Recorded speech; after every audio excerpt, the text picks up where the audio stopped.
I wanted to just give some context to this session as we kind of delve into these conversations here.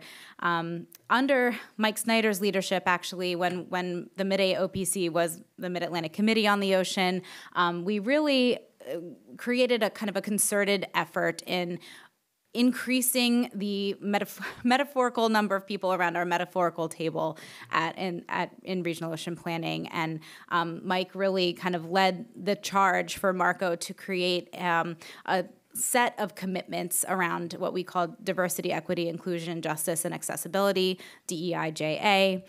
We also are commonly using the term ocean justice now. That is because there is a national strategy that came out of the Biden administration called the National Strategy for Ocean Justice, and many of the themes that the Rabin Group is going to be talking about today will relate to that strategy and kind of thinking about what that might look like in implementation here in the Mid-Atlantic. As part of those commitments, we really, what those commitments mean, at least to me, and working with the MARCO Management Board and the Mid-AOPC Steering Committee, is that we want to put our investment and our actions behind those commitments. They're not just words on a website. They really are, I think, as we heard earlier today from DENREC, they're part of our DNA, as Christy mentioned. Equity and diversity and justice are things that we encourage all of the working groups to think about as they develop work plans and implement work plans. And it's something that's kind of increasing in importance as we look at offshore wind development and kind of ramping that up and making sure that everybody is receiving the benefits of offshore wind development and able to be at the conversations that are happening now. So, and that looks like a number of different things, and we're really at the early stages here in the Mid-Atlantic, I would say, in thinking about what are some tangible next steps and action items that we can think about moving forward, and that is where Rabin Group comes in. We contracting with Rabin Group using funding from Bipartisan Infrastructure Law to help us identify what are some tangible next steps where we can kind of invest some funds and capacity in implementing moving forward, the rest of 2024, 2025, and even in the longer term. And so while we don't have those actions yet, that's very intentional. We are trying to engage and be inclusive of as many different groups as possible, and this conversations that we're going to be having today represents two things. One, an opportunity to learn from the experts at the Rabin Group about what some of this terminology means, and two, we really want to hear from you all how these concepts are put into practice in your jobs. I would encourage you to not restrict yourselves into thinking about just what are some next steps for your own organizations. The beauty about the Mid-Atlantic Ocean Planning Committee is that it is a collaboration. And so we really also want to be thinking about action items that we can collectively take together in the region. So with that, I'm going to turn it over to the wonderful team at the Rabin Group, and thank you again for your time.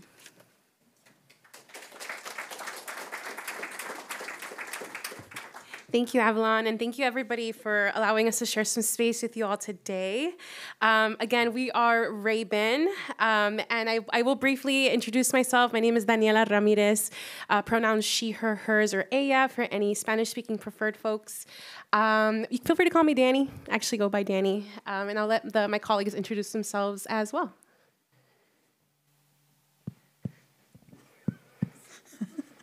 Hi, everyone. I'm Stephanie Ramirez. My pronouns are she, her, hers. I'm a director with the Rabin Group based in New York. And I'm excited to talk to all of you today. And I will be leading the third breakout session. And that we'll go into we'll go into detail in a little bit. So I look forward to just sharing today's conversation with everyone and getting some exciting thoughts and discussion. So thanks for having us.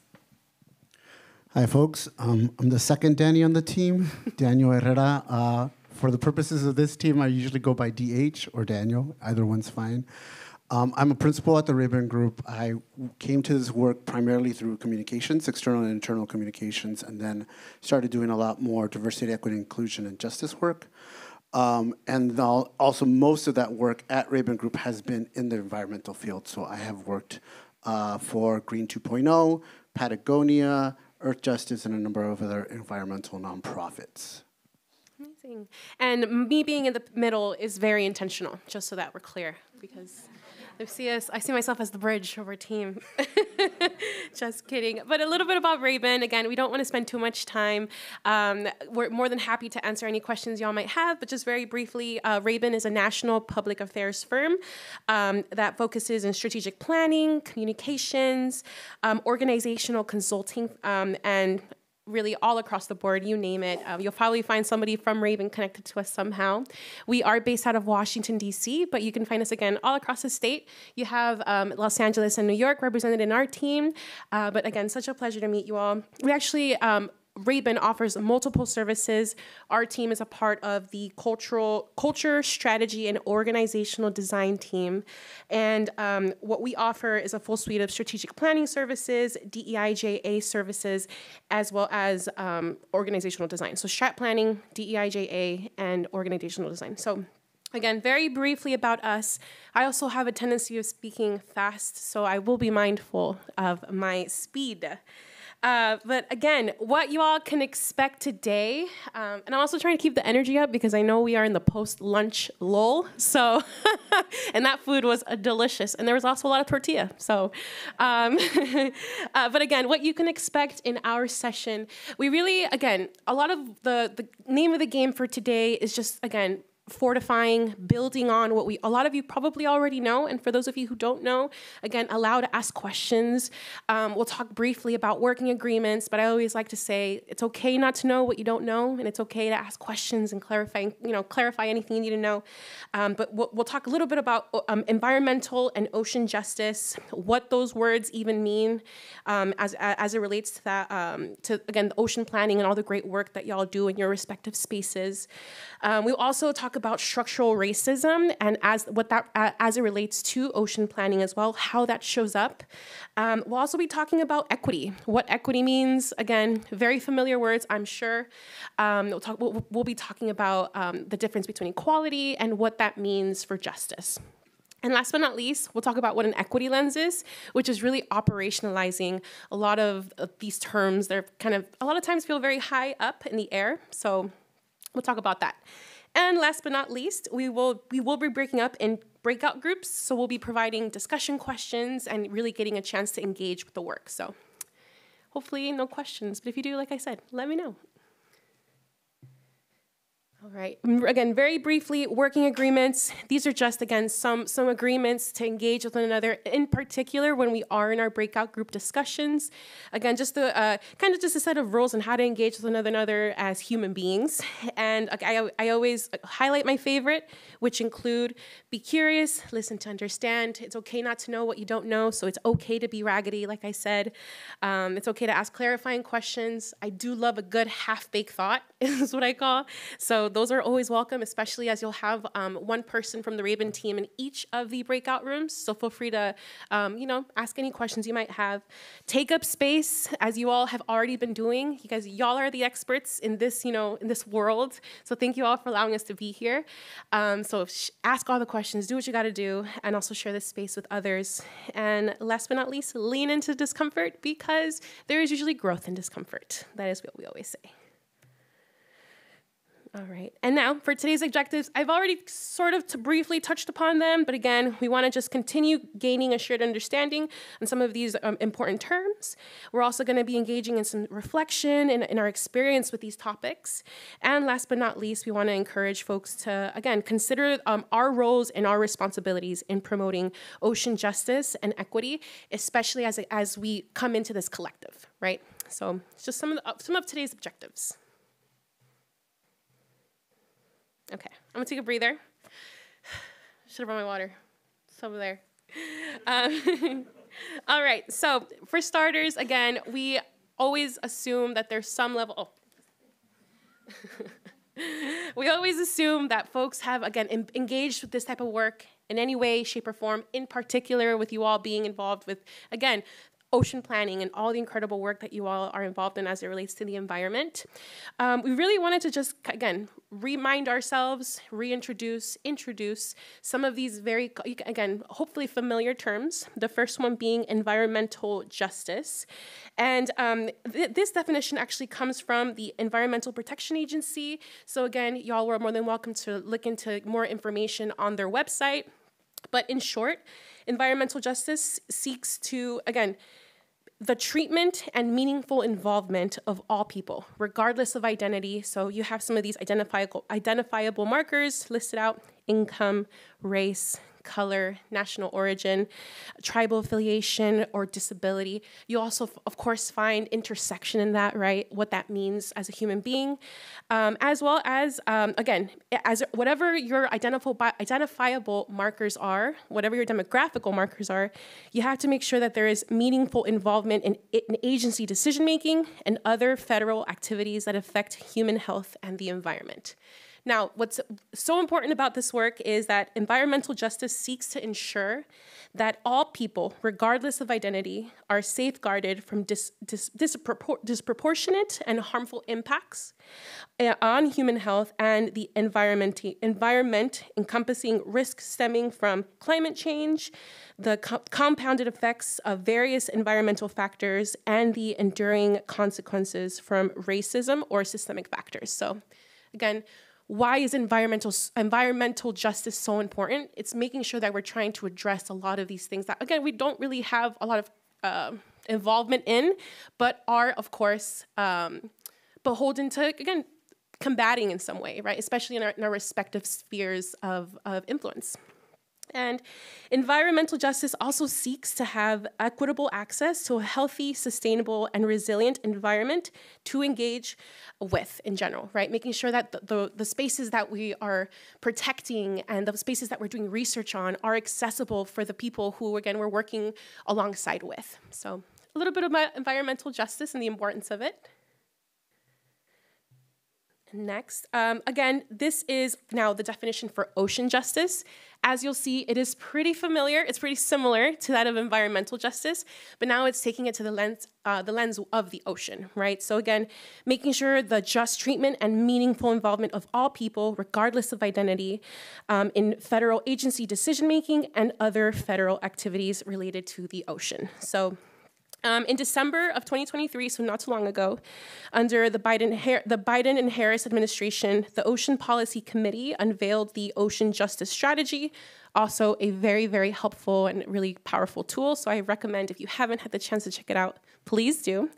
But the Ocean Justice Strategy, which was intended to pinpoint obstacles and prospects for the comprehensive integration of environmental justice principles across the federal government's ocean-related endeavors, so that the benefits of a healthy and sustainable ocean economy are accessible to all people. So again, some really powerful action steps that the federal government is committed to taking. So again, as it relates to ocean justice, this is what we're referring to. And again, these tools are, these words, these phrases, these definitions should feel very, relatively familiar, but we wanted to make sure to just kind of create like a reminder so that as we continue to engage with the rest of our session today, we have a kind of a tether. So, yeah.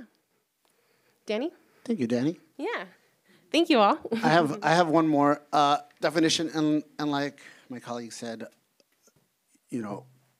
we're mainly here, so what we're interested is learning from you all, and so what we're just setting kind of like a baseline of agreement around what we interpret these terms to mean, so that when we're having a discussion about actions, about processes, we're all on the same page on that. So using the Aspen Institute's definition of structural racism, a system in which public policies, institutional practices, cultural representations, and other norms work in various, often reinforcing ways to perpetuate racial group inequity. For this example, we're talking about racism, but you can also think about inequities involving gender, geographic location, disability. how does this show up in ocean issues? There's a very good article that NRDC published last year around coastal communities. Coastal communities in the U.S. are predominantly white. Some of that has to do with long-lasting impacts of historical racism. You have racial segregation, you have redlining, housing covenants. Those are things that have affected these communities even after those practices have become obsolete or illegal. And then you have existing structures, things that are not necessarily racist in their intent, but might have an impact that ends up having inequities among different populations. So if the access to beaches or other coastal resources are controlled by private individuals or even local governments, and those governments are primarily controlled by folks from a certain identity, then you will usually have some inequities that come out of those decision makers. Cost of transportation, parking, lodging, all of those things are factors that make coastal access an issue for folks of lower income. And then the last one that I just want to talk a little bit about is norms. It feels a little less concrete, but oftentimes folks may not feel comfortable going to certain places, trying to access certain public resources, coastal access, if they don't perceive that they're welcome in those places. And so all of these factors together are examples of structural processes that create inequities in issues like coastal access. I just wanted to pull one of the quotes from the article just because it's really, really good. This is specifically around control. So coastal towns control more than 35% of the state beachfront and vigilantly enforce resident-only access. And then another 27% are controlled by private landowners. And so when we're thinking about kind of what are the structural issues that we are facing, it also helps us understand what are some potential solutions that we need to get to. Because if we're only, if we're only trying to expand access among that 12%, are we maximizing the impact that we can have in these communities? Thanks, Danny.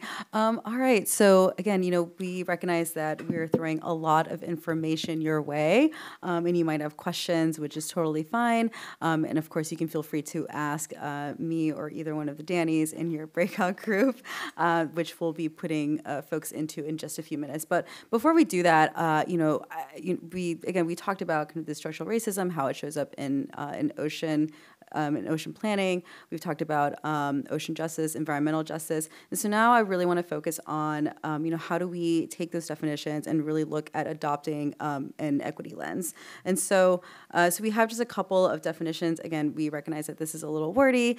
Feel free to take a picture if that would be useful for you later on.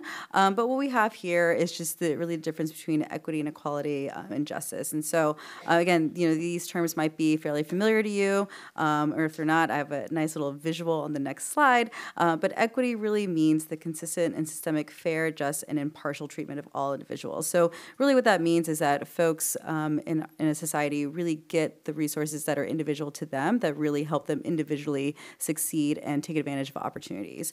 Versus equality, that really just means that everyone receives the same resources and opportunities, regardless of circumstances, regardless of anything else, and really despite any inherent advantages or disadvantages. And of course, we also have a definition here of social justice, again, just to kind of remind folks, because we're sure that these terms are fairly familiar to you all. But it's really just a vision of society in which the distribution of resources is equitable and all members are, really able to take advantage of that. So again, we have this nice little visual. I'm a visual learner, and so for we like to add this in just in case that is helpful. So as you can see, kind of this top part, equality means everyone receives in this bicycle picture, everyone receives the same, kind of, again, receiving the same resources. Versus equity, each individual is getting the resources that are really necessary for them individually to succeed. And so again, we want to kind of keep that in mind when we're thinking about an equity lens. And so, when we talk about an equity lens, what we mean is it's a transformative tool that can be used to improve planning, decision making, and resource allocation, which will lead to more equitable policies, procedures, and programming. So, an equity lens, it really allows an organization to really be inclusive in its decision making. It also draws attention to the inclusion of communities that have often been historically overlooked, and it also it's not really meant to dictate what action to take. It's really just a useful tool to discuss and reflect how your decision making process is and how it's affected. So this is kind of the importance of an equity lens tool. What do we mean by this? Why does it matter? Why should we use it? So it's really, think of it as just like a tool or a resource that aids in your decision making, just making sure that equity is kind of in inclusion is embedded in everything that you do. And so you'll see on the next couple of slides, we have just a series of questions and again, another diagram that could be useful for you all as you go into your breakout discussions. Really help you think about, help you think and reflect on your decision making, throughout when we talk about like ocean planning or land access, anything like that. So at its core, it's really just a set of principles that really will help you narrow down and focus on, is this the right decision? Is this the right program or the right strategy even that we should be looking at? So this is adopted from the Harvard School of Public Health, but we have, just these couple of questions. So again, you can feel free to take a picture, or we're in our breakout groups. We can pull it up again on our, we can project it again if that's helpful. But really thinking about, what is the policy or program that we're reviewing? What groups are, again, thinking about historically marginalized groups, historically excluded groups. How does their kind of experience relate to this policy or program? Are they at the table? If not, why? And then think about how do we get access? How do we get folks at the table? How might this policy or program affect different groups? So I won't read every single question to you, but this is really just to help your thinking, again, where you're thinking about today's discussion and even beyond today too. And so with this slide, we have just a nice little chart that really kind of breaks down what we mean by using an equity lens tool. So again, we kind of have these 5 columns and really thinking about, do we have the right representation? So again, who's in the room, who's at the table? Have we considered kind of tenure? Have we considered background? Have we considered identity, et cetera? What biases are present, really digging into, do you have an understanding of your own biases? Who in the room can help challenge them as well? What are the consequences? So again, thinking about both intended and unintended consequences of a specific strategy or program. Also think about, what communities are most and least likely to be impacted by this. Also, what information do you need? What additional information do you need that you might not have access to, or, you just simply don't know in that moment in time. Also thinking about process, who holds the power, who holds the power in the outcome, and how are we shifting power through this? Also think about who is the final decision maker. It's also really important too. If you're kind of in a group discussion and you really want it to be a group decision, is that actually the right avenue, or is there one person or a smaller group of people that will actually be making the final decision? So really thinking through, that type of process as well. And of course, time timeline. We've seen, decisions kind of being made kind of in haste, just to, get something out the door or something like that. And so, really taking a moment to take a step back and think about, has everything been done that we need to be done in order to ensure implementation of a policy or program? Again, who needs to be involved in the process? What is the deadline for this? Does that deadline make sense? Are there other folks who really need to, look at whatever is happening and make decisions based on that as well? And then, of course, has enough time been built to incorporate feedback? So this tool can be super useful, and we plan on projecting this during the breakout groups. So you have access to this.